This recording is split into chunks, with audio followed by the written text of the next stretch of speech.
to the Horror Hangout podcast, where two bearded film fans watch the best and worst horror movies of all time. My name is Luke of Condor with a K, and I'm joined by my regular co-host, Mr. It's Mr. Ben Errington again. Mr. Ben Errington again. Here he is again, showing up every week. I was thinking about this. You say two bearded film fans. What if one of us just decided one day to lose the beard? Well, I've lost this beard a few times. We have to change the whole intro? You've lost it, and I just didn't change the intro. It's audio, isn't it? People have in their minds that we've got like Alan It's bloody audio, mate. It sounds like you've got a beard on. Exactly, yeah. You can hear it rustling. Yeah. You can hear it like rustling. Yep. I'll have to add in some rustling on my side of it. Add some beardy rustling in. Yeah. I think that'll just add to the overall effect of the podcast. Yes. Nobody wants two clean-shaven men talking to them about horror films, right? No. Two clean-cut businessmen, with their briefcases, talking about horror movies. What a couple of squares. Couple of tops. Well, the thing was that I didn't actually see the end of the film because I had to nip out and take important business call. Sales, business sales. That's all they talk about. Business sales, marketing. Can you make marketing and sales the same color? I don't know. Yeah, nobody knows. That's a horror story in itself. So, have you got any other guffs that you would like to discuss? Other horror guffs. Did we change the name of this sector? I don't think we did. I think we decided guffs is probably other guffs. Other horror stuff. Other horror stuff. Other horror stuff and or guff. Yeah. The guff. The guff stuff is and the guffs. That's something like the that. Guffs. Yeah. This is good. I'm glad we're thinking about it so we don't remember it next week and we call it something else. What have I watched? So I started Love, Death and Robots. I think maybe we discussed. Yeah. I think maybe we discussed. Did you discuss that last week? I did. You definitely told me about it. I finished it though, this week, I think. Yeah, so like an anthology animation. Who's that? Anthology. Yeah. Anthology animation. Lots of different animation styles. I haven't really looked into anything to do with like directors and writers actually with that, which I probably should do. But some really nice short form. They're sort of like 10 to 20 minutes varying. They're very small. They're like very like a Volivon each. That's why it's a small mouthful. So I've only seen maybe 3 or maybe 4. Okay. But yeah, I'm enjoying it. It's very unique, very violent. Have you watched from the start, or have you picked and choose? I watched from the start. Yeah. I'd be interested. What order have you seen them? Because I heard they were in different orders for different people based on their viewing habits. Okay, so interesting. So the first one for me was mine was just all hardcore porn. So is this Netflix or? Yeah. So the first one for me was the sort of beast fighting one. Yeah. And then it was The Witness. Yeah. And then it was then it was Free Robots, whatever that was called. Yeah. And it was The Witness, and then it was Suits. Exactly the same as me. Yeah, there we go. Yeah. It's nonsense, isn't it? But Suits, I think that was really good. That I would watch a feature length film. I was surprised by how much I got into Suits. It genuinely got like a bit emotional. It was like it was longer than some of them. It was 17 minutes long, but so it's good. Sort of like it's like sci-fi action. It's like Pixar movie. If Pixar decided to do something that's like more adult themed, I guess. Yeah, a lot more adult themed. Yeah. I mean, like the animation in The Witness was unbelievable. I thought it was some of these animation styles are like mind blowing. But yeah, definitely worth checking out, especially if you're a fan of stuff like I guess Black Mirror, because that's the only thing we can compare it to these days. Yeah, I think maybe because it's an anthology and because a lot of these things have a bit of a twist ending, I guess. Black Mirror by way of Animatrix, which I haven't seen. Yeah, Animatrix. I think I've seen that. It rings a bell. Yeah. Well, it is, but yeah. So there was. So obviously I watched that, and I've watched a couple of films. I watched Silence of the Lambs, which I just fancied. I kind of fancied it. I saw it there on the shelf, and I thought I fancy a bit of that. When you open the cupboard and you see something like a chunky vegetable soup with a lovely bit of tiger bread. Mate, tiger bread. We've just been having loads of tiger bread. It's weird you brought that up. We've been lovely, isn't it? We got some spiced biscuit spread. Did you ever had this stuff? On earth? It's basically like pureed biscuit, and it's like it's like ginger nuts, spiced biscuit. So I think you get like Christmas biscuits, I think. And they puree it, so it's like a spread. Mate, it's amazing. Tiger bread, toast the tiger bread, dollop of butter, spiced biscuit spread on top. Mate, I mean, that does sound mad. It sounds like possibly a northern thing. I don't think it's even a thing. I think because it sounds disgusting. I'm joking. Mate, it's good. You'll enjoy it. I'll save you some. Yeah. Thank you. Talking of spreads, Marmite have just released a peanut butter this week. A Marmite infused peanut butter. So that doesn't sound like it's going to work for me, but I do love Marmite. Yeah. Do you like Marmite? I do like Marmite. Yeah. Interesting. So yeah, Silence of the Lambs. Silence of the Lambs, obviously a film that we haven't done on this podcast, and I'm quite surprised to think it's not in any of the lists. I guess more because people are thinking it more of as a thriller or a sort of I think it might be on the IGN top 100 horror. Well, I've jumped ahead of myself, obviously, but I mean I will watch it again because it is a damn classic, and it's got one of the most tense finales ever. One of those which, even though you know exactly how it's going to pan out, you're still like, oh my god. Yeah. And it's just a real, it's one of those films that, I mean, I wasn't crazy on the Hannibal series, and I was never crazy on Hannibal and Red Dragon, all the other appearances of Hannibal Lecter or Manhunter, obviously the original one. The books are great. I've always really enjoyed the books, but Silence of the Lambs is probably the only one of the films that I really, really love. And that's because Jodie Foster's pretty banging in it as well, isn't she? Strange that they recast her. Well, I guess it was her choice.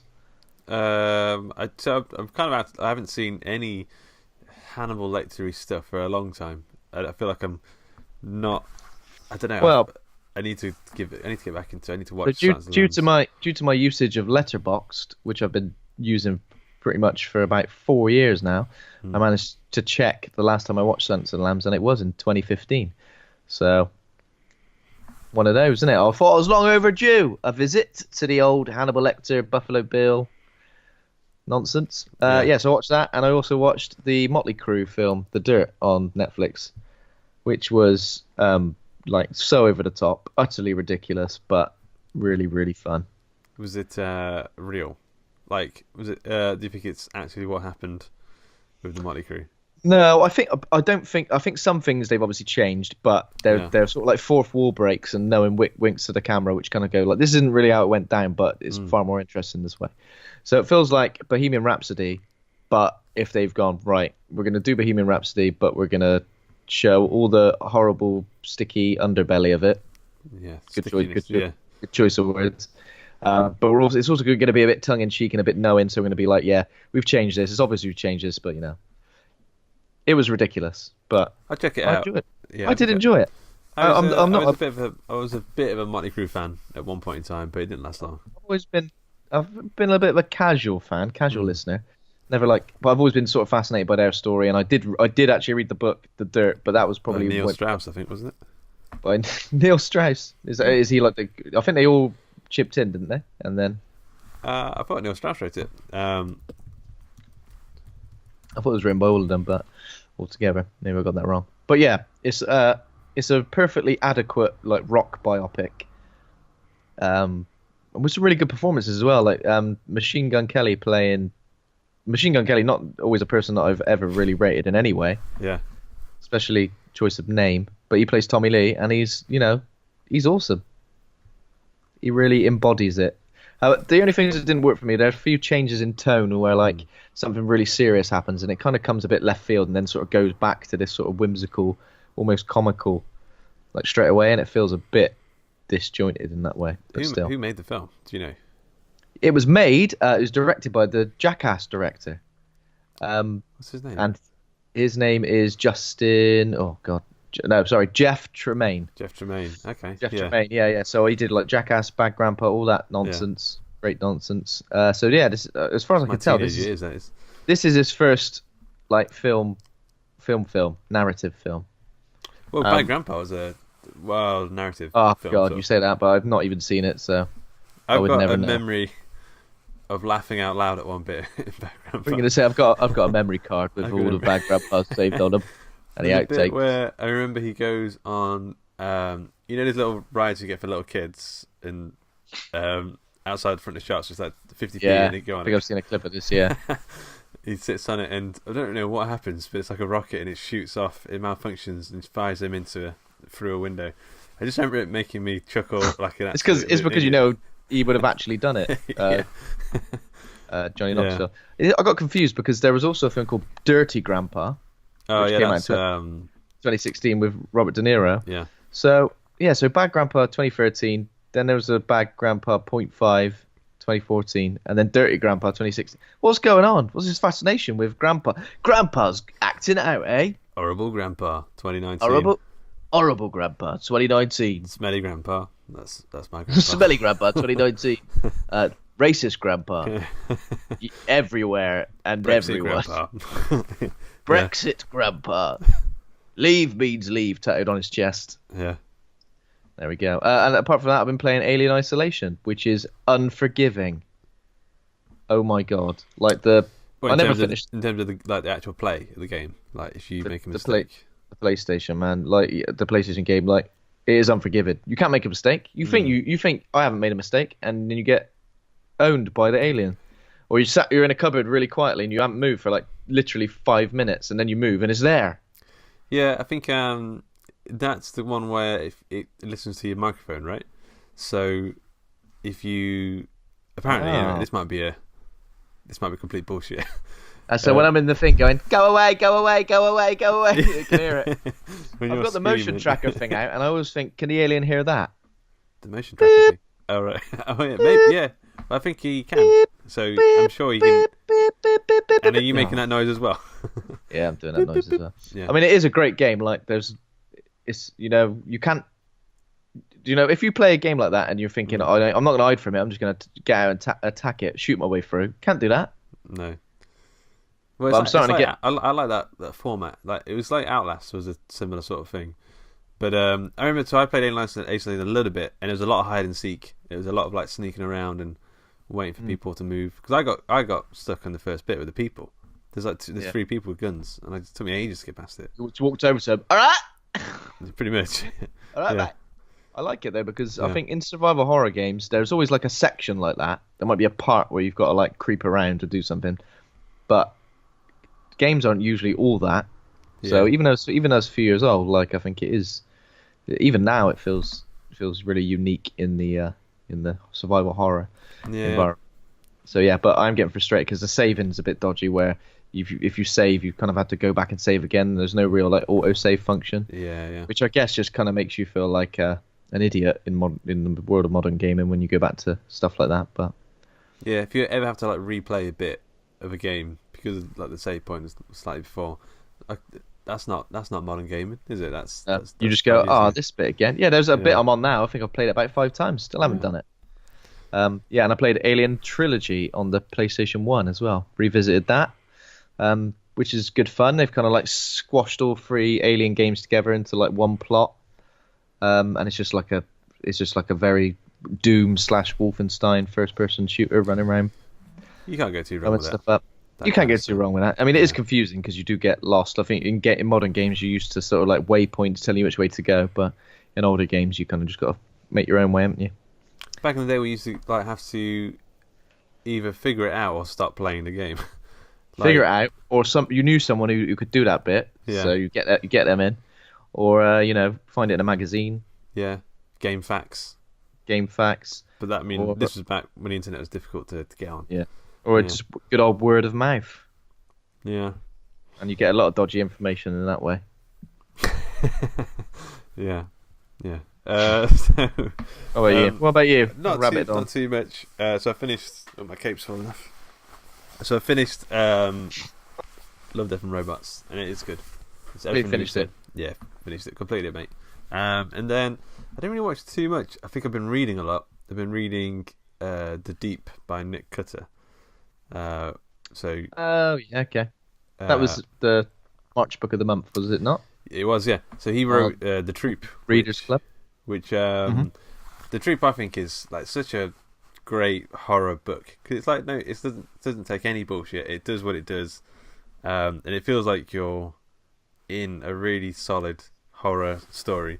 And this is all. I mean, so this one is about a guy who has to go into the Mariner Trench in like a little submarine vessel. They've got like a underwater lab thing at the bottom of it because they're trying to save the end of the world, this disease and stuff. And that's about as far as I've got.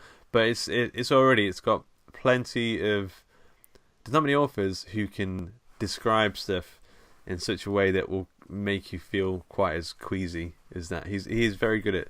So, but I mean, the story itself, the content, it doesn't feel like I'm not becoming a better person by reading it. It is very sort of throwaway sort of fiction, but it's fun. Yeah. I mean, it's like sitting down to watch a great, fun, scary horror movie where you just want to, enjoy your time.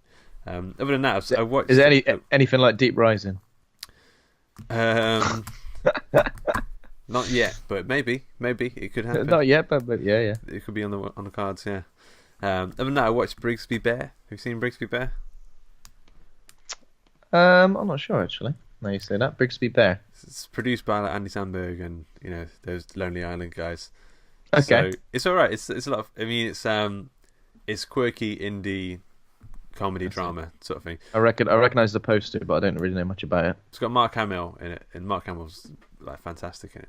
About a guy who lives in a post-apocalyptic world, and he lives with his mum and dad in his little bunker. His dad's Mark Hamill, and he watches this thing called Brigsby Bear every day. He's got thousands of videotapes of Brigsby Bear, and that's how he gets through his day. And then one day, the police show up, and we find out that he was actually taken as a kid by Mark Hamill, and the world's fine. It's just that he's been trapped in this thing for the first 18 years of his life. I hate it when that happens. Yeah. But then the biggest disappointment of it all is that he doesn't get any more Brigsby Bear, because Brigsby Bear was a TV show being made when Mark Hamill was like, I'm going out into the wilderness to find a cure or whatever. He was actually going to this homemade TV studio to make Brigsby Bear episodes. So now, So now this guy, Mark Hamill. he does it all the time. So now this guy is like, have to make. If I want to watch the rest of Brigsby Bear, I'm gonna have to make it myself. And it's about him making the final episode and also getting used to the world as it is and not what it was in the fake bunker. It's like, I mean, it's really sweet. I wouldn't say it's like particularly laugh out loud funny, but it's one of the movies where you can watch and just feel really good about yourself and happy. Yeah, it's nice. Sounds very interesting. I think I'll get it on the old list, mate. And then other than that, I watched this film called US, the United States. US, eh? I did, yeah. Us. Have you seen it? Yeah. No, Luke. I'm sorry. We're gonna have to end the podcast here. I did see it. I saw it. I think we watched it on the same day. Maybe not at the same time. We connected somehow via an invisible string of consciousness. But yeah, I've seen it. It's good. Good. Well, I've ruined it there by saying it's good, haven't I? Have you? No. It might be good. It might be. But how good? So, have you got any information about the film? Yes. So, Us is a 2019 American horror film written and directed by Jordan Peele.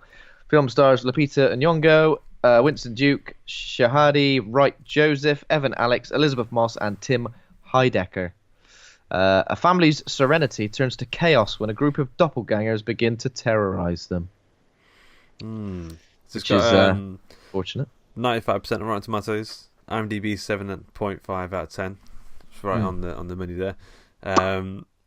Jordan Peele's second film, Get Out. We're both big fans of, I think. What were your initial thoughts about this one? So it's difficult, isn't it? Because initially, when Get Out was released, we didn't really know much about it. It's like Jordan Peele, comedian / obviously now we know how much of a big horror fan he is. I guess in those initial days, so it was a bit difficult to know if Get Out was going to be any good or what kind of film we were going to get.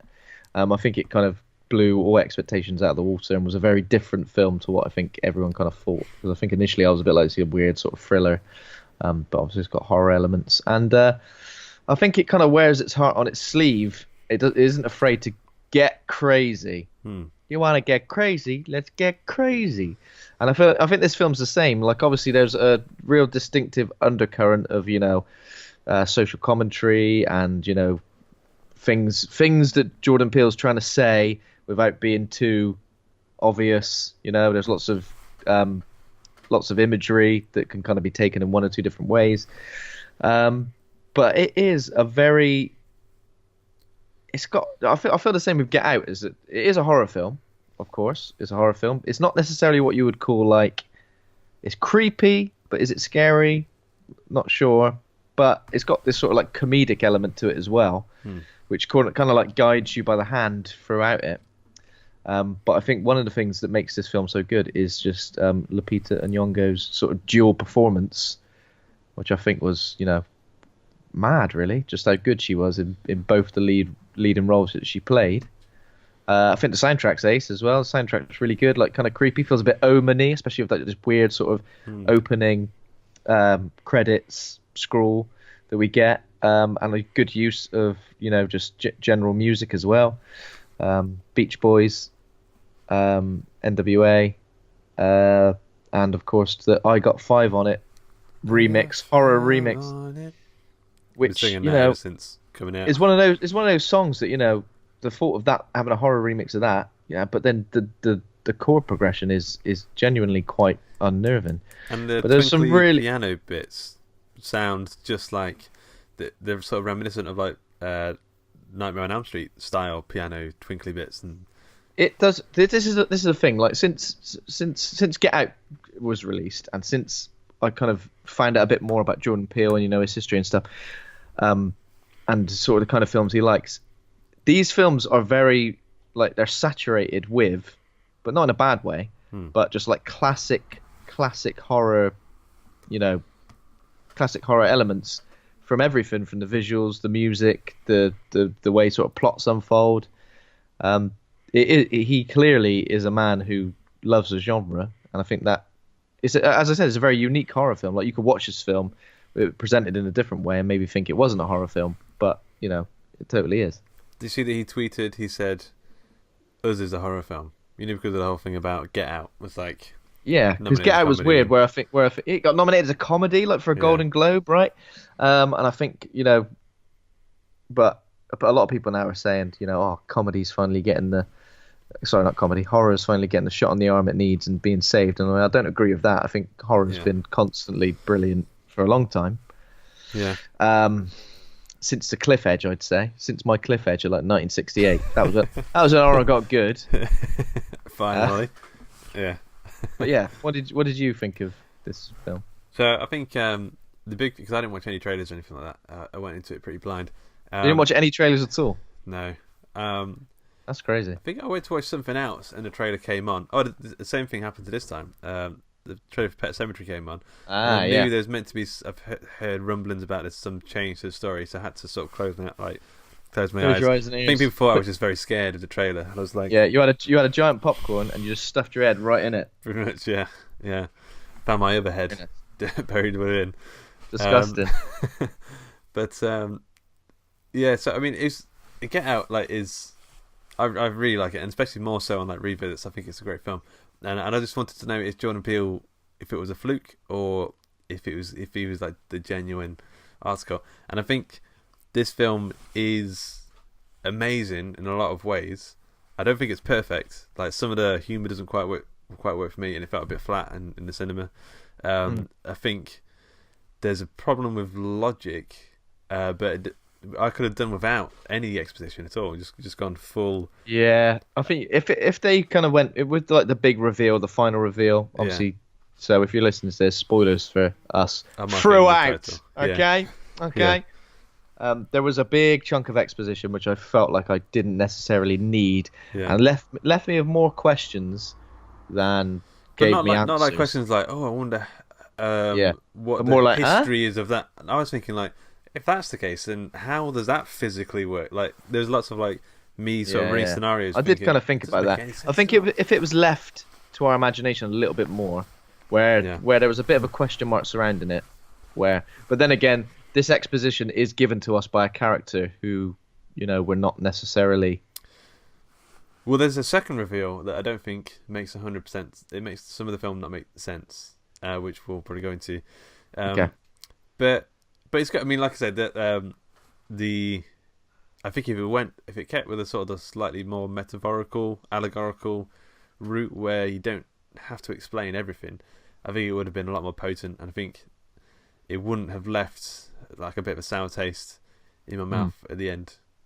But and I was like googling like theories and stuff after when I got home, and I was like, I don't think this does work. Yeah, some theories are really, really reaching that I've kind of read, and I think it's good to have theories sometimes, but perhaps this is one of those films which kind of it gives a bit too much to you. I think the same with Hereditary. If they just didn't have that stuff, like I feel like the films would have been way better for me. I feel like there might be notes from the studio saying you need to have.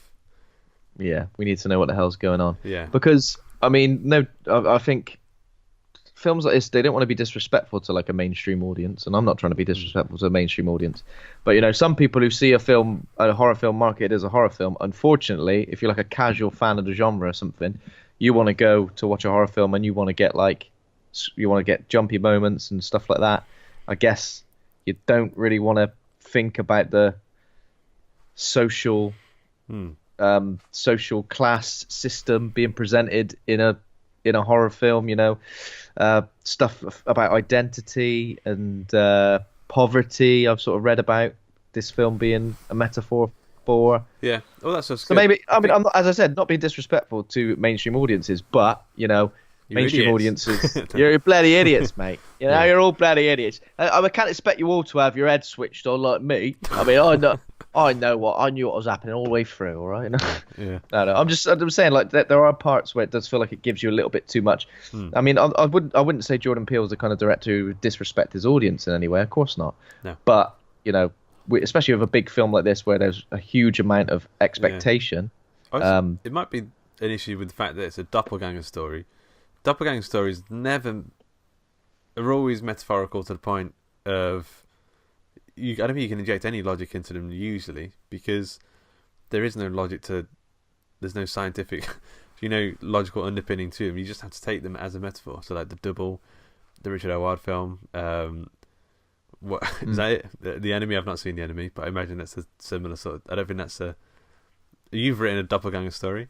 I mean, is that like does that have like a logical is he a clone or something?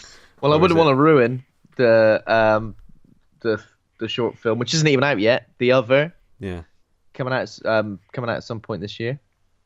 I don't want to ruin it, but yeah, I guess it is one of those things where you want to maintain the mystery to a degree. You want to explain things in a way, but there's got to be a level of doubt, especially over the main character or the unreliable narrator thing. I think that helps the story. If you're not quite sure what's happening, when things get sort of explained to you in a really, really detailed way, to the point where you're picking it apart. You don't need to pick it apart because you've been told almost every single element of that. So I think from this film, I kind of took away, is this even, the Man Who Haunted Himself was the film I'm thinking of, with Roger Moore, which is what The Other was initially sort of inspired by. And that's a doppelganger story. That is a doppelganger story. Is that like a real? Is he actually being haunted by? Again, it's open to interpretation. I think that's better. That's better for doppelganger. That's much better, yeah, of course. And I think Enemy is probably the master of that, because one minute you're thinking, oh, actually it is just a guy who looks like him and he's trying to ruin his life, and then another time you're thinking, hang on a minute, is it just the same guy but we're kind of seeing two sides of, all that stuff. Yeah. So I'm not taking anything away from this film. I think it is great, and there's a lot of unique stuff in terms of doppelganger stories that we see, like stuff that we've never seen before, like but to think of the logistics of this big twist, or both twists, the logistics of it kind of don't quite match up, but then I don't think that takes away much from the film. It's not like we go, that makes sense, not even bothered. No, I mean the film itself is pretty solid. It's pretty great. So we've got a cast here. We've got Lupita Nyong'o as the mother of the family, Adelaide Wilson, and her alter ego here says her name is Red. I don't know if she ever says that out loud in the film. Winston Duke who I remember from Black Panther. He is the lovable, affable husband called Gabe Wilson, who his counterpart is called Abraham. I wonder where they're getting those names from. Just in the fact that they're supposed to just sort of be like almost mindless. They look a bit like biblical, from what I could tell. Some of them biblical or maybe like mythology. Yeah. So we've got Shahadi Wright Joseph, who plays Zora, and then her alter ego is called Umbro. I think this the Manchester United sponsor from Umbro 95 or whenever it was. Evan Alex plays Jason Wilson, who's the kid of the family, the younger boy, and his alter ego is called Pluto. I imagine that's either a Roman god thing or the dog from Looney Tunes. So I'll get into this, but I kind of think who's given them those names? Well, yeah, that's what I don't think that makes much sense. They'd have the same name, wouldn't they? And then there's sort of like there's another family. Elisabeth Moss is so Elisabeth Moss is the mum. Tim Heidecker is the dad. The twins, and somebody told me this, I haven't actually confirmed it, but the twins, Callie and Noelle Sheldon, are apparently played by Becca and Lindsay Tyler, who were a baby in Friends, the baby. Baby Emma. Is it Baby Emma? Oh wow, that's pretty interesting. I wonder if she had like stories to tell from the set of Friends. Yeah, when they were a baby. I don't know if that's true actually. Someone told me that, but I'm not sure if I can. The same guy who told me that Love, Death and Robots plays episodes in order of viewing preferences. Who's this guy walking around giving us?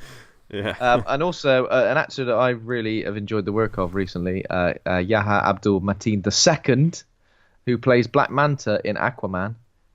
He plays Adelaide's dad in the flashbacks, and Candyman is correct. He is going to play Candyman in Candyman. Oh, you said Candyman. From this, Jordan Peele was like, "You're exactly what I'm looking for," right? Yeah. I loved it. I thought he was great as Black Manta in Aquaman. I kind of wanted a Aquaman movie with Black Manta as the main villain, but yeah, it was good. And I think he's also in Watchmen coming up. And he has been cast. TV show Watchmen. And he's also been cast in new Black Mirror. Whenever that's gonna eventually arrive. Interesting. Also, by the way, Jordan Peele's Twilight Zone reboot is April 1st. Interesting. Very soon. Yeah. First episode, or are we getting all the episodes together? Or? I have no idea. I've listened to an interview with Jonathan Ross, and he's just saying April 1st. But that's all he said. They were asking him questions. He kept going, April 1st. April 1st. Imagine that, like you're releasing your second film on March 22nd, and then a series on the 1st of April. It might be. He's hot property right he's now. Hot property, yeah. It might be that they're trying to, get a bit of a catch that wave of us. Oh yeah. Definitely. But okay, so the story we opened back in 1986. There's a really weird opening shot with all the rabbits. It says like a TV screen, I think, first. Yeah, so, and there's video cassettes of us. Of Chud and The Right Stuff. Yeah. And The Goonies. Yeah. Yeah, so we see sort of this video, and there's like an advertisement for this thing called what's it called? Hands Across America. I didn't know that was a real thing. I thought that was like I had to Google it to see pictures of it. Yeah, so I've seen actors who were in that, like tweeting and Instagramming about us because they were like, "Oh, I was in that," like Kevin Bacon. Yeah. So yeah, it was like this sort of charity thing to raise money for the homeless, and people were trying to make like a human chain across the whole of America.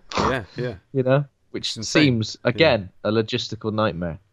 But did they do it? Yeah. So I think it looked like, from what I could tell, they actually did it. From what you could tell, you looked at it and went, "Well, I mean, it still looks like they definitely did it." It looks like bullshit. It looks like someone's just made that up. It's like, imagine you did it though, and like two absolute jokers were like let's just not hold hands.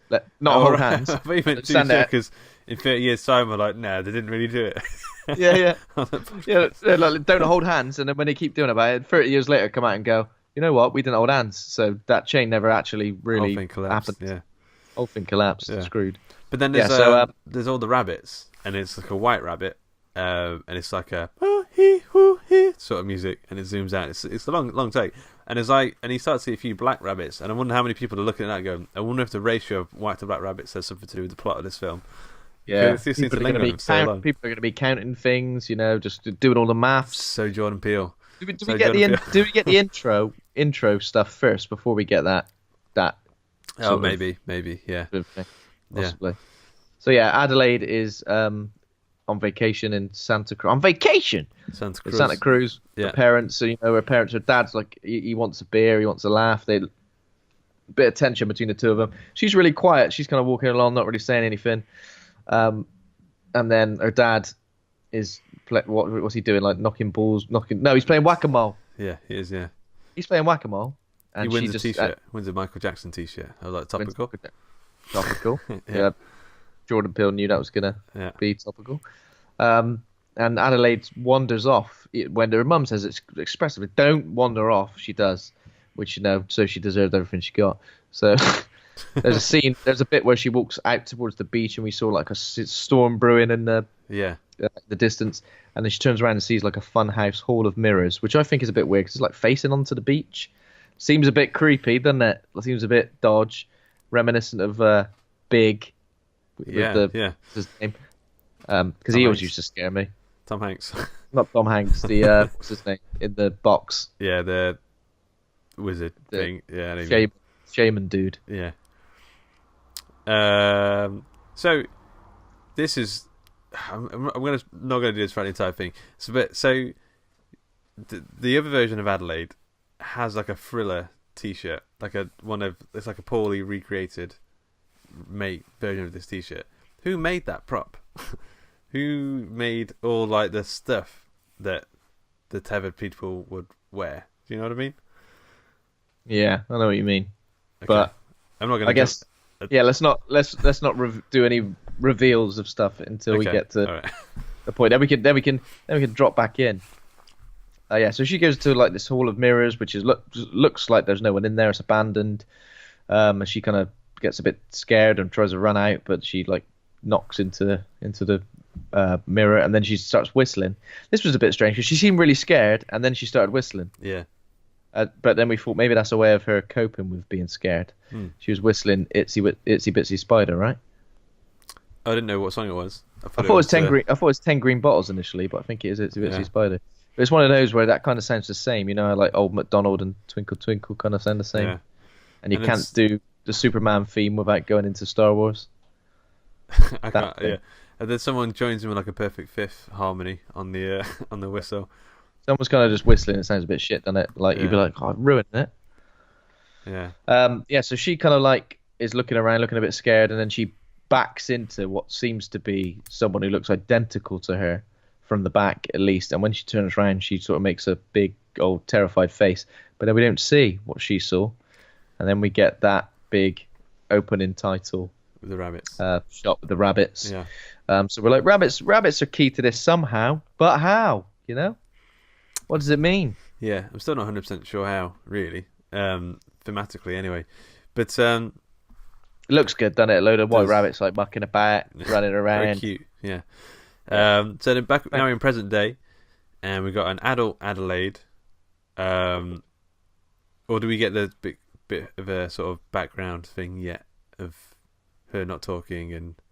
No. I think we get adult Adelaide, and sort of we start to see a bit of dynamic between her husband Gabe and their children. He's insistent that they should, experience the great outdoors. They're like, "Oh, there's no internet here." He's like, "Well, we got the alternet." Yeah, lots of dad jokes going in there. It does a bit of a dab, and the kids are a bit like, oh. And we kind of find out a little bit more about these kids. So Zora is a bit of a conspiracy theory lover. She seems to be quite like independent, but now she says something like apparently as well. Yeah. So she's got a history of like doing a bit of running, but now she's a bit like, I ain't even interested in it anymore, and she wants to drive a car, so being a bit rebellious. And then Jason is a bit of a shy kid. He's got a mask that what kind of mask is that? Like a werewolf or something? I thought it was Chewbacca initially. I think it's a Chewbacca mask. Possibly. Yeah, potentially. But he's got this mask that he kind of just has on his head and covers his face with sometimes. So, there's a lot. I get already there's sort of stuff about identity and, He has a magic trick that I still don't understand what the whole trick part of it is. It's like a lighter. Yeah. It's like, he's got this sort of magic trick thing in his hand, which kind of looks like it's a weird lighter that just makes a spark. Yeah. And I think, imagine you paid to go and see a magic show. Someone just pulled that out. You'd be like, shit. So yeah, we get. Yeah. I think what's good is that we spend quite a lot of time with the family until anything kind of goes south, which I think is good in us obviously rooting for people to survive, and also sort of understanding these characters. They're not like one-dimensional characters. I like it. I think we spend enough time to actually sort of build a bond with them, like we feel. And it's funny, and it feels like a fleshed out sort of family dynamic as well. It doesn't feel like, just two adults and two kids stuck together. Look, you're a family now, aren't you? Come on then. So we've got to pretend you love each other. Yeah. But, I think it's pretty good. So it's a bit strange, though, because Adelaide obviously remembers that there was sort of like some sort of traumatic incident from her youth, which obviously she's apprehensive about the trip. I'm a bit like, God, why come back to Santa Cruz then? Like, if that happened, seems like you come here all the time. Yeah. So they head over to see Tim Heidecker and his family. Yeah. So Gabe is like, Gabe has bought a boat. He's got like a boat, which is a bit of a piece of shit. But obviously there's a bit of competition between him and his friend, played by who? Sorry. Tim Heidecker. Tim Heidecker, yeah, from the Eric and Tim and Eric show, yeah. So yeah, there's a bit of they're eager to impress each other, but then we see the dynamic of this family is a lot different. They're heavy drinkers. They kind of bicker a little bit. They clearly don't like it. They resent each other. There's a little bit of Elisabeth Moss says, if I didn't get pregnant with the twins, I would have been a movie star. Like, she seems to genuinely think that one incident stopped her from being a movie star. Gave yourself, Jesus. Yeah. Yeah, so already the difference in dynamic between these two families has been established. That neither family has kind of got that perfect dynamic going on, but I think we all know which family we'd rather be a member of. You'd be adopted, little Luke Condor adopted by. Yeah, I could get into the rhythm of it. I could, get into the rhythm.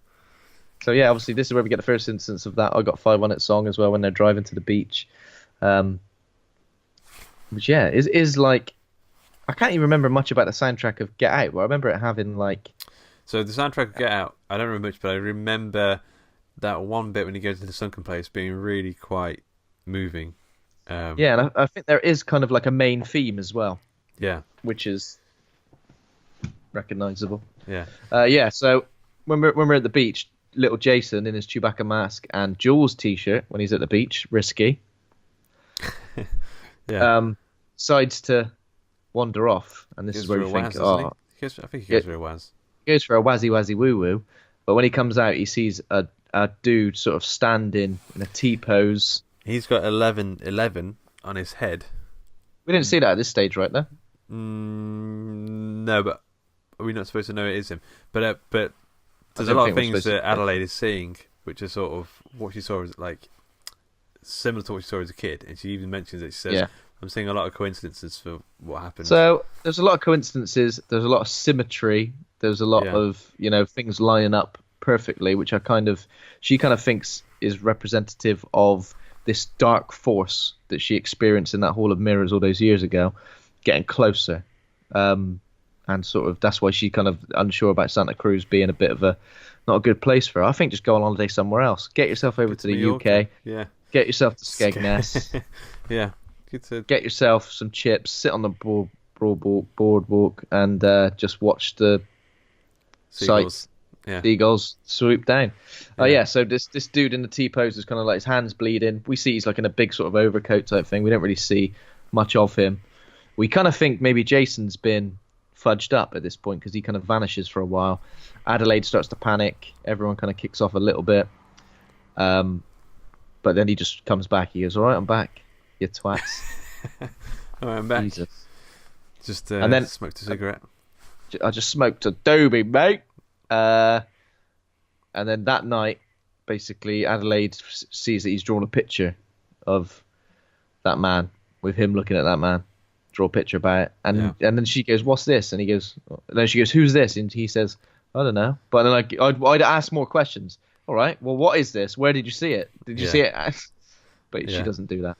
So Adelaide at this point is very worried about something potentially going wrong, or this dark force coming back.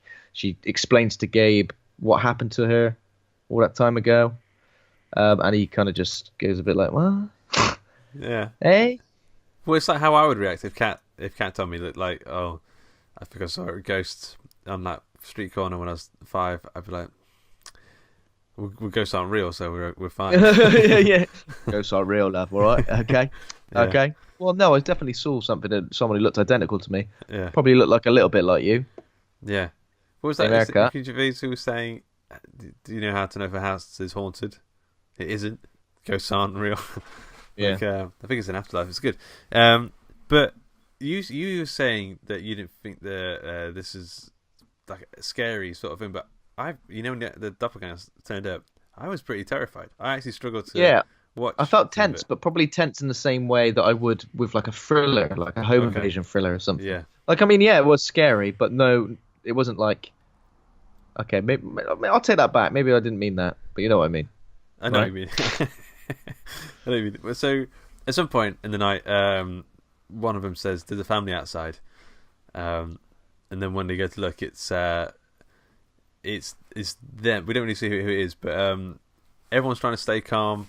Winston Duke's like, I do like those. Don't you like those moments in horror films where somebody, usually a kid, just says something like, just, "Oh, there's a monster under my bed," or I think in Signs we get, "There's a man outside my room. There's a girl. There's a girl in the garden." Yeah.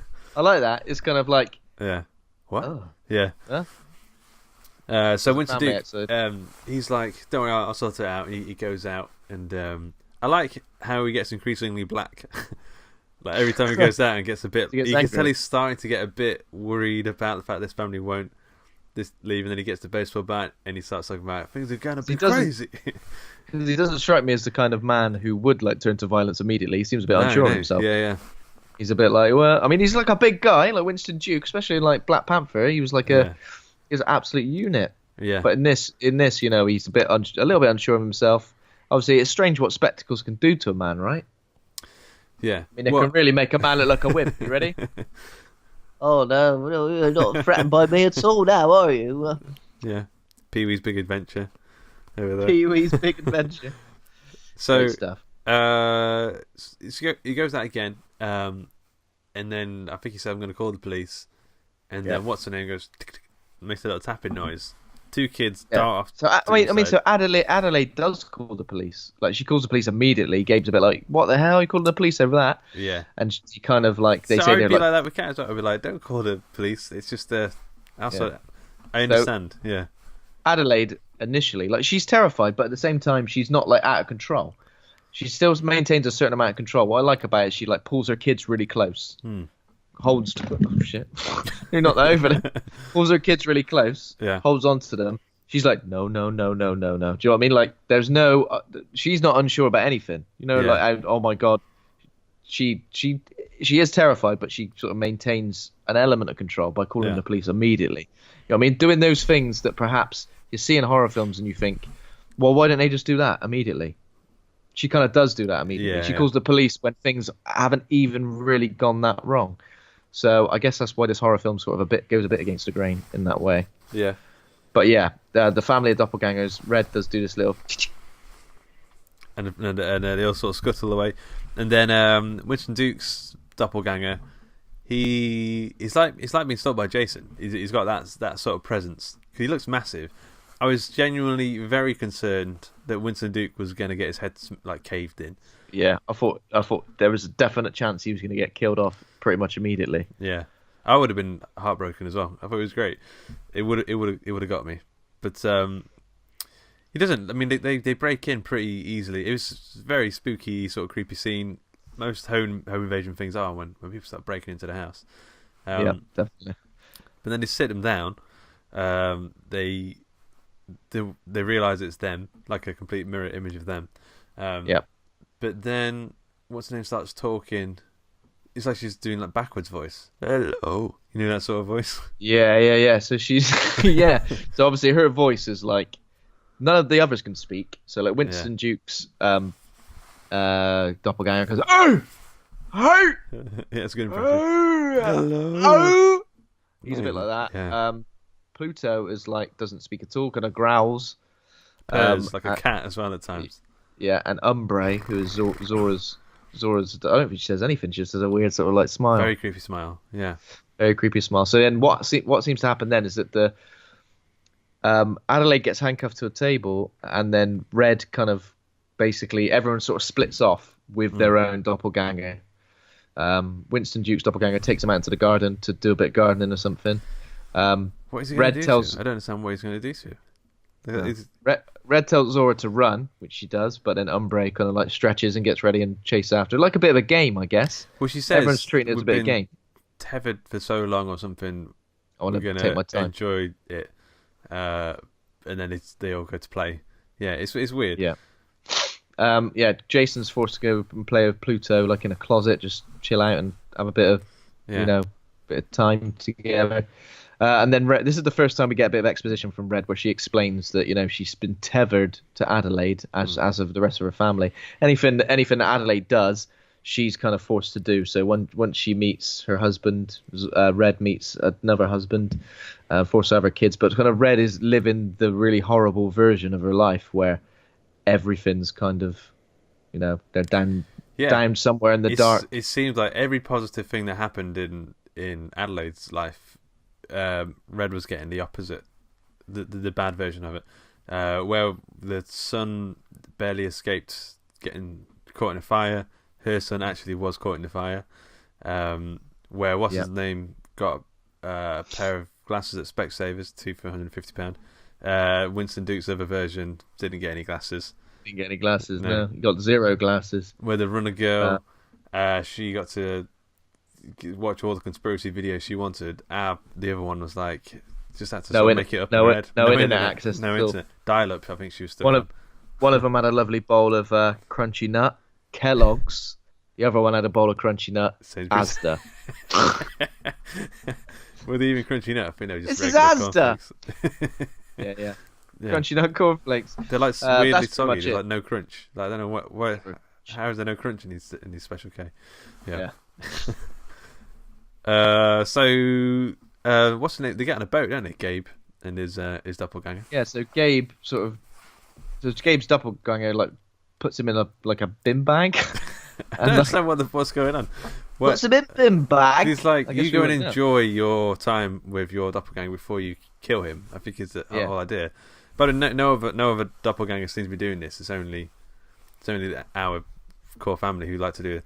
But then it's like, well, what I'd like to do is I'd like to put my doppelganger in a bin bag, take him out to the sea, and maybe just wants to scare the living bejesus out of him, Maybe. So obviously, Gabe and Abraham get into a bit of a scuffle. Abraham ends up in the water, but then the boat kind of takes off, and Winston Duke falls in, which is quite funny. Yeah. And then Abraham's getting dragged around by the boat, but it leans to the left a bit, so eventually it does come all the way around. Yeah. And they have a bit of a fight, but he wins, doesn't he? Gabe? So he's getting strangled or something, or his head's getting bashed in, and he bangs his head on the engine, on the rotor, on the motor thing, and it kicks it into life and shreds it. Yeah. Initially, I got confused by that moment. I thought he was headbutting the boat to hurt the other guy, as in they were tethered, so anything that hurt him would hurt him. But then I thought, but people are getting killed, like. Yeah, that's what I thought that bit was. Yeah, so that kind of went over my head. My bad. So he's got out of that one. Runner girl is running away, and then there's quite a good bit where they're like she's climbing on cars and hiding under cars and stuff. But then the neighbour gets involved, and he gets. By the way, they've got scissors now. All of them got the same scissors. And then so all of them are dressed in like red jumpsuits. They've all got like tan coloured sort of like gardening gloves. Only the one glove as well. I think it's only the one glove. Michael Jackson again. And pairs of like sort of bronze scissors. Yeah. I mean, I'm sure there's absolutely loads of connotations and things for that, reasons for that. But I don't think we really get anything, do we? We must have had stacks of them down on the ground. But she, the little girl, stabs the neighbour, and I was like, his doppelganger's not going to get a chance to. His doppelganger is going to be absolutely fuming. Somebody's probably killed him already. For bloody hell! Someone's killed my bloody. Oh, Sharon, you never guess what? My doppelganger's been done in, and she's like, I've just killed my doppelganger. It was lovely. It was exactly what. It was lovely. He's like, for fuck's sake, and then he goes, I'm gonna have to kill this one now, and then he kills that one. It starts a chain of events where no one can find, no doppelgangers can find their actual thing, and that's how the world unravels. And Jesus, yeah, the Pluto and the little boys, they're playing, and he does the magic trick, manages to sneak out and lock him in a cupboard. And that's when Red sort of goes to investigate and sort of, come on, you kids, stop mucking about now. So she's distracted. Also, the Tevid are like oddly strong, right? I got the impression that there was like there's something supernatural about the strength, or it seemed like they were very strong, or they could do stuff that other people couldn't. Did you get that impression, or did I? They were smashing the gym, I reckon. Yeah. Okay, so. So Adelaide manages to use this distraction to break out at the table. She's still cuffed though. Still cuffed. The family all kind of regroup, come together, and they manage to escape on Gabe's boat while Red and sort of Pluto watch on. And then we go back to the other family, the Tylers, who are sort of they live in a lovely big plush house. With all the mod cons, and they're drinking, but again, they don't seem to really like each other. I think what's her name? Kitty even asks. She hears a noise outside, and she asks Josh to go and have a look, and he's like, "Oh, but I'm all in my little comfy space." He's in the same comfy space as you're in right now, just all cozied up. Yeah, you don't want to move. And then, kind of out of nowhere, this is where we get the first. Because I think at this stage, everyone's led to believe that the only doppelgangers are of our main family, right? Yeah, and I liked the implications of this. When it first happened. So they get attacked by their own doppelgangers and killed, pretty much immediately. Quickly, yeah. Dealt with in the way that Red should have dealt with her family. Really, they weren't playing with the food. No, exactly. So they get straight up murdered. There's a great bit, obviously, where Good Vibrations, where the Beach Boys is playing while they get murdered. Yeah. And then when Kitty is dying, she says, "Call the police," because they've got like a what's it called? Alexa. Alexa thing. Call the police, but Alexa mishears and says, "Playing Fuck the Police" by NWA. Yeah. And that starts playing while obviously she gets her throat slit. Which is unfortunate. So where else are our family gonna go? They're on the boat, by the way. By this point, where else are they going to go other than to their only friends in the neighbourhood? The Tylers. And when they get there, they the whole family sort of leans out the door and grabs Adelaide and pulls her in. Again, but this is the thing. They don't kill him. They just tie her up. She gets handcuffed to a bed this time. Yeah, it seems kind of weird that they don't kill him. But then again, what was their goal? They just wanted to kill theirs, and then that's it. I don't know. It's unclear. Yeah. I guess we're made to think that a lot of the tethered they've all got different, goals, and they're not just mindless killing machines. Some of them, because we get to see Kitty's doppelganger kind of puts lipstick on, and they kind of lack a lot of human motor functions. Yeah. And standard sort of. They don't act in normal or react to things in ways that they probably normal human beings would. So the Wilsons managed to kill all of the doubles in various different ways. The daughter Zora takes out one of the twins, two of the twins I think she takes out. Yeah, with a golf club. She sort of flips the golf club around and she jabs one with a rubber handle, and the rubber handle sticks in them. I don't know what it sticks into, but it goes, and she has to sort of dislodge it. I'm like, Gabe is fighting Josh's doppelganger on a boat. Like, he sort of shoots a flare gun at him, and then they have a bit of a wrestle. But he's like massive compared to Tim Heidecker. Do you remember what the boat was called as well? No, I don't. I remember it having a good name, but I've kind of forgot. I think it was called like Keegan Michael Key. No, it's called something good. I'll just try and remember about it. And then what happens with Kitty's? Kitty's doppelganger gets eventually killed by the kid. The little boy has a crystal statue or something. He's got a crystal, and he smashes it on her bonds, which I thought was a nice little. That was a rock beats scissors moment, wasn't it? He hit her with a rock. She had her scissors. Bang. I didn't pick up on that, but you are right. Rock does beat scissors. That's 100% correct. Most of the time, unless people are cheating. Yeah. So when everyone's dead, they all turn on the news and realise that this tethered thing with all the doppelgangers is happening all across the United States.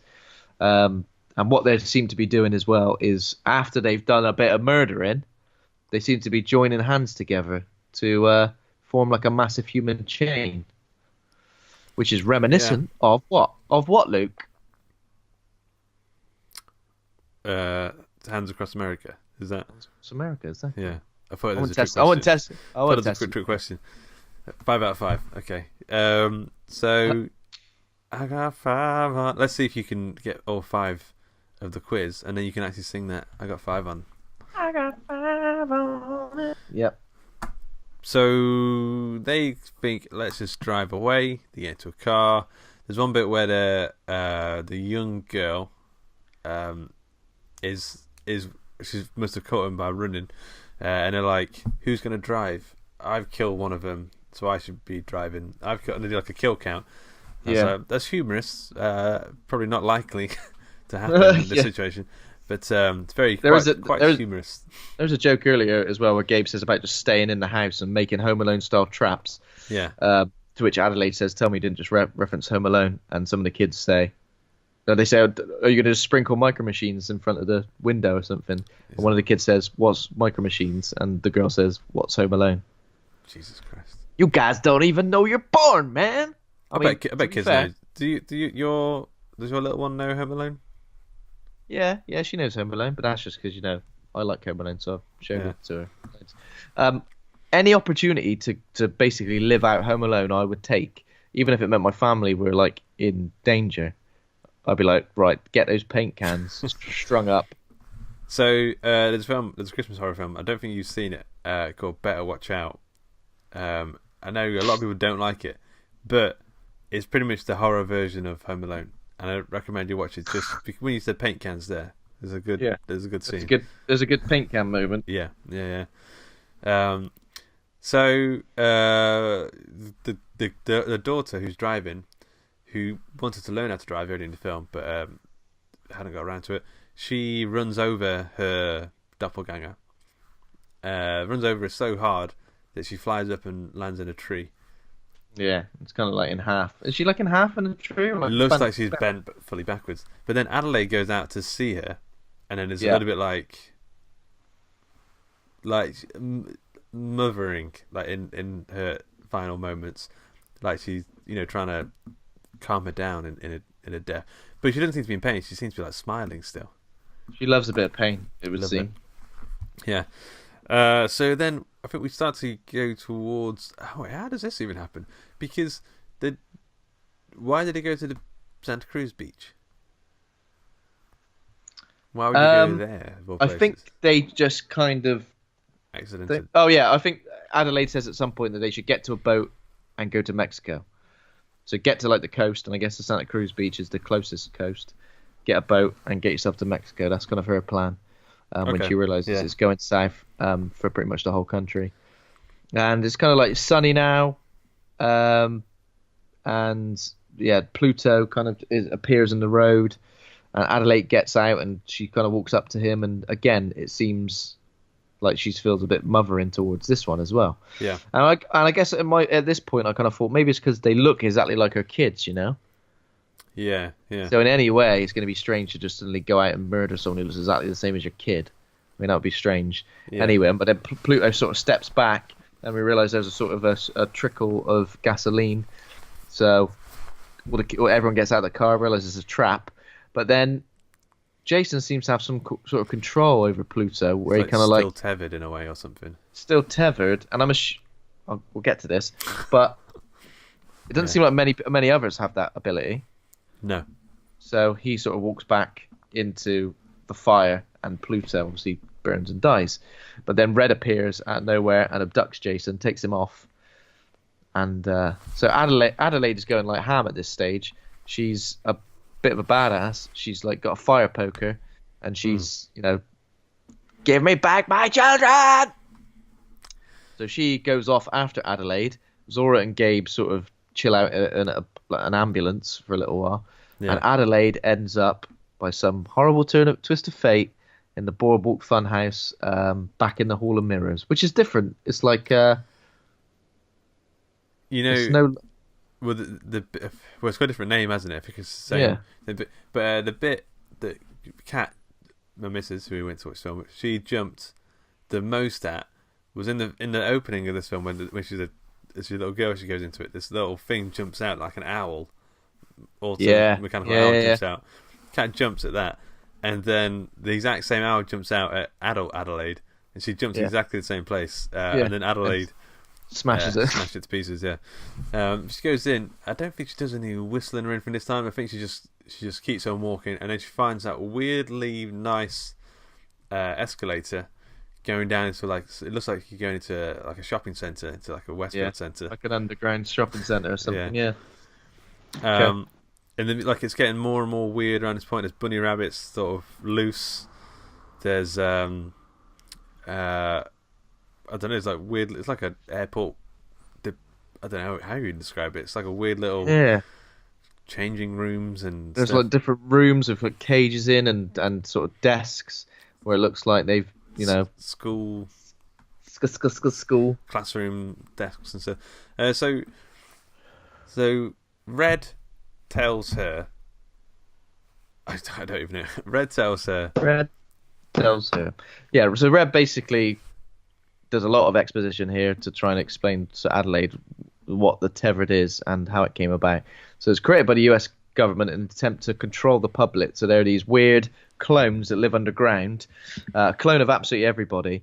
And they've managed to clone the body, but not the soul. So it's like the soul is shared by both versions. And obviously because the human version has got like the most of the soul, this weird sort of like half human, weird tethered thing exists as well. And it looks like the experiment failed and the tethered were abandoned underground at some point. That means that there's a really good sort of visual explanation of this, where as a kid she's walking through the theme park and then she's like looking at all these people on rides and doing the whack-a-mole stuff, and then there's the exact equivalents of the tethered people underground who aren't doing rides, but they're all in a room together, all sat down, and they eat rabbits as well. Like that's how they live, off these like rabbits. Yeah, but I mean, okay, that works in that very one specific location of the theme park. As soon as someone goes on holiday to Spain, as soon as what happens there? If someone goes on holiday to Spain, they literally like fly off. Yeah, through the wall. As soon as someone gets in a car and drives across the country, what is someone like running, like to get to some other part? Like as soon as any sort of someone's physical, exactly, any of them. As soon as any sort of physical change happens, very kind. So we're led to believe that Winston Duke and Lupita Nyong'o's characters had sex and the exact same children in both. Yeah, I don't know. It doesn't make too much sense. It's like it's beyond the point of cloning. Surely there's something. Yeah, the fact that the cloning can stop, but still the same people from the surface are created down below. Again, the logistics of it don't quite work, but I guess we're not given every little detail. You know, we're asked to fill in the gaps ourselves, but it is a bit. You suspend your belief in some way. So then we find out that we knew that Adelaide was a dancer, And then there's some sort of whole thing about how Red learned to dance because she was like tethered to, and she was doing the same dances underground. And there's like so the bit where in Get Out where he goes to a sunken place, I like to think of that as a really pure cinematic moment. Like the music and the visuals, it all works just so perfectly. I feel like this is just as good, where the Got Five on It music is like orchestral and like booming. Dun, dun, dun. They're doing the dance scene, but like so there's a weird like dance fight. Yeah. Where Red is kind of dancing away and Adelaide's trying to swing at her, trying to kill her with the poker. Yeah, exactly. Yeah. They're doing Coming to America style gang dancing, but there's it's amazing. Like I think those sort of bits when I watch those, I feel like, oh yeah, Jordan Peele is. There's something incredible going on there. Like because that could be stupid. Like you think about that. Explain. Well, one of them was dancing and one of them was like trying to kill her. And it kind of all went together with this orchestral horror version of I Got Five on It. Yeah. You're like, what? But it just works. It is just perfect. I think I got goosebumps during that bit. I was a bit like, this is so good. Yeah. Beautiful, like proper cinema. That is beautiful, mate. Beautiful, yeah. And like that kind of thing makes me feel like I can forgive the sort of the weird plot holes and stuff, because that's moments like that like are difficult to find. But then she manages to get her, I think, in the stomach maybe, or the throat. Yeah, I think there's a point where I think she turns away and then turns back and gets sort of stuck. Yeah, I can't remember exactly what happened. Yeah. But yeah, she kills her, basically kills her dead, and then she finds Jason like in a rocker as well, doesn't she? She like she kind of garrots her with the handcuffs. Yeah, so she stabbed her, but then she kind of goes like, right, I don't know, I don't know. Yeah. Kills her. And he starts laughing. Classic. So then family like reunites. Obviously they've saved Jason. They leave town. Adelaide sort of says things are going to return to normal, but we're a bit like, well, really? And then sort of again we see more shots of the tethered sort of standing pretty much everywhere at this point now. Then we see the guy on the beach that Jason saw from earlier. It's revealed that he's got 1111 scratched into his head, which was a guy that child Adelaide had seen before. He had a placard with 1111 on it. So yeah, again, more symmetry, and then we're made to think that somehow Red is obviously remembers this advert. She had a T-shirt on which had that on it, right? The Hands Across America thing. Yeah. So that's kind of like her only connection to that real world. So in a way, she thinks that somehow doing that is going supposed to announce the arrival of the tethered. Yeah. But then obviously we get flashbacks. Adelaide's thinking back to the night when she first met Red in that funhouse. Also, do the hands? They start by. Is it the 1111 guy? Does he start the thing? Yeah. So he's obviously one of the first tethered to have come out. Because we see a guy earlier in an ambulance getting carted in. Yeah. And he's like the clone version of the first dude. So yeah. But then as it's revealed, we go back to the funhouse where Adelaide sort of got lost. And then the big reveal is that Adelaide and Red actually originally swapped places all that time ago. So Adelaide is Red, Red is Adelaide, whatever. Which I like to some extent. But then there's a whole thing of she locks fake Adelaide, drags down real Adelaide and handcuffs her downstairs in the thing, and she gets out at some point. Someone lets her out, and then she's been down there. I guess she becomes the sort of the tethered version or something. It doesn't have the. I guess if she's surrounded by the tethered, like she's going to eventually become one of them. You know, even though she's quite old at this stage. But yeah, so Red, obviously, when she was acting as Adelaide, there was a time where she was silent when she was reunited with her parents, didn't talk at all. Yeah. And obviously dance helped her sort of reconnect with that in a way. But as that happens, Jason kind of looks at her as if he like knows. Yeah. That somehow something ain't right with his mum. But wouldn't Red have just left, like at some point in the past? Like, why would she hang about? I guess, you know, she was very young, so I'm almost made to think that everything that she knew about being the tethered kind of left her, and then the same thing about the real Adelaide. She became the tethered because Yeah. Okay. Yeah, I can go with that. So she's quite young both ways. Okay. Yeah. We get a really nice shot at the end where the helicopter goes over the mountains, and we see all like the long line of people in red jumpsuits. Yep. I can't remember the song is now, but it's quite a nice little outro to the film. And that's it. That's how it goes. You ready for some trivia? Yeah. Okay, number one. Please. What was the name of the Tyler family's unhelpful virtual assistant? Oh God. It wasn't Alexa. You were gonna figure it out earlier, so I had to shove in Alexa to. Yeah. I was good. I was trying to figure it out. Yeah. Angela, Annette, Annie. I don't know. Ophelia. Derives from the Greek Ophelia, meaning help. Help me! It's a much better name for it. Yeah, I think so. Number 2, the Bible verse that continuously appears in the film, Jeremiah 11:11, reads, "Therefore thus saith the Lord, behold, I will bring evil upon them, shiny bosoms and satsumas." True or false? Shiny bosoms and satsumas. Apparently, there are no mention of satsumas in the Bible, so I'm going to say false. That's what I've read anyway. Not enough. Not enough. So it says, "Therefore thus saith the Lord, behold, I will bring evil upon them, which they shall not be able to escape, and though they shall cry unto me, I will not hearken unto them." Who knows what that means?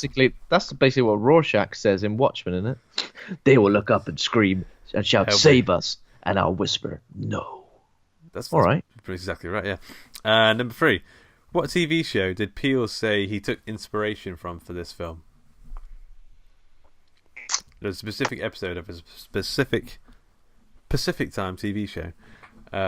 It's an episode of the Twilight Zone, and isn't it the one where there's like a woman waiting for a train and she sees like an identical version of herself? Yeah.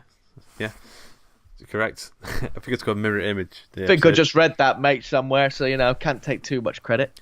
Okay, so you get this one, Smarty Pants, Billy Big Bollocks over there. Number 4, Peele was so insulted by being offered what role in the Emoji Movie it inspired him to retire from acting and focus on being a screenwriter and film director. So he was offered a role as a specific character in the Emoji Movie, and it offended him. What was it?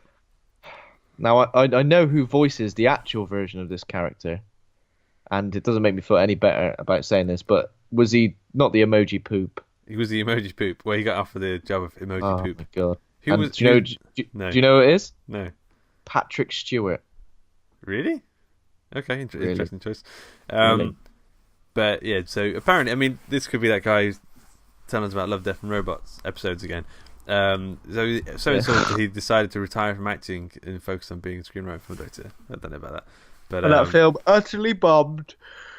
Utterly bummed. Oh, you knew it. Last one, number 5.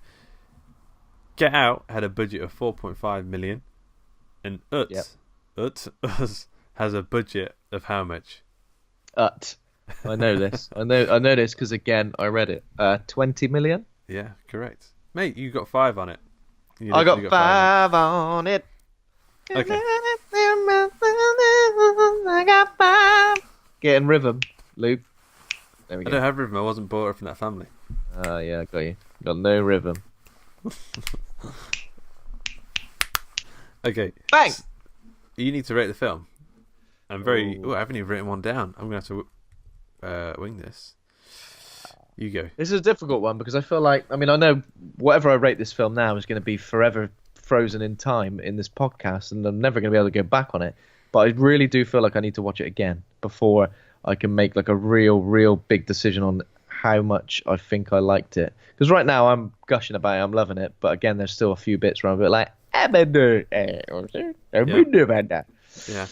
But like, it's not just like those plot holes don't affect things too much for me. I think it's like a really cool film. It's very unique. I think it's great for us to see a film like this in the sort of the modern horror climate. But I think I would go as high as to give it an A-. Okay. It's not perfect, but I think it did a lot for me. Yeah. I would like to watch it again. It's a good film, and I would like to watch it again. Also, I think 95% of Rotten Tomatoes is too high. I feel like Jordan Peele's been given a bit of the benefit of a doubt because of how good Get Out, or how it struck the mainstream audience. The audience. I feel like it's good. It's a great film, but I don't think it's got quite as novel an idea at its core as Get Out has. But it's still one of my favourite recent horror movies. I think it's something I'll enjoy watching again and again and again. And I'm telling you that the soundtrack is one of the best soundtracks to, I think. Yeah, man. Most I've films I've seen in a long time. Yeah, me too. I was going to give it a B+. Very nice. I like it. Yeah. Yeah, beautiful. There you go. So we're both fans. What would we like to see next from Jordan Peele? Because we've heard rumors that like this is like going to be a trilogy of, well, not an actual trilogy like linked in any way, but he was going to maybe do another similar horror movie next. Yeah. So he's done a film about white people trying to get into the heads of black people. A film about other people trying to take the places of other people. So it's got to be about someone trying to take the place of someone else. So maybe it'll be about I don't know. It'll be about Donald Trump becoming president and taking the place of Barack Obama. Yes. And it'll be satirical, but like on the nose in terms of how realistic it is. And then at the end, Donald Trump will take off his mask and realise he was Barack Obama. I think it'd be about a white man who has a teleportation device, and he used it, and he accidentally left a black man in there. So then, oh my god, it'd be called the Black Man, and mixed race dude. It'd be called mixed race dude. Because if he accidentally left a black man in there, the DNA would splice. Yeah. Basically, so just become a mixed race dude. Yeah, and it'd be like that episode of It's Always Sunny where they turn black for that episode, and you have to deal with. I've not seen it, but it's funny. It sounds. It's a musical as well, and you have to deal with the realities of being a black man in modern day, the modern world. And there we go. I did. So I read today that Jordan Peele said he wouldn't be casting. So he would continue to cast black actors in the main roles for his film. And when people kind of say, "Well, why do you want to cast white people?" I mean, he said, "Because I've seen that movie." Yeah. Which I thought was a pretty good answer, to be fair. I think it makes sense as well. I think that's one of the reasons why his films are so good and fun and fresh, because they're taking like the black experience and sort of. Yeah, exactly. And as a black writer and actor, he thinks I'm going to cast black people in the roles that I've written especially for them. And also I think people should generally write and from their own experience of the world. It's how we get to understand their experience of the world. Yeah, I think I agree with that. Yeah, definitely. Like if got it. Solved it. Solved the world. Solved it. Issue. We solved it, mate. Okay.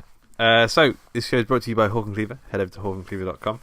Become a patron over at patreon.com/Hawk and Cleaver. Thanks to Kovacs Kalman for our theme music. Thanks to Acast for hosting the show. Thanks to the listeners. If you enjoyed the show, give us a rating and review in iTunes, and remember to hit subscribe. Thanks to my co-host Ben for being a right horror dude. Thank you, Luke of Condor. Thanks. What was your name from last week?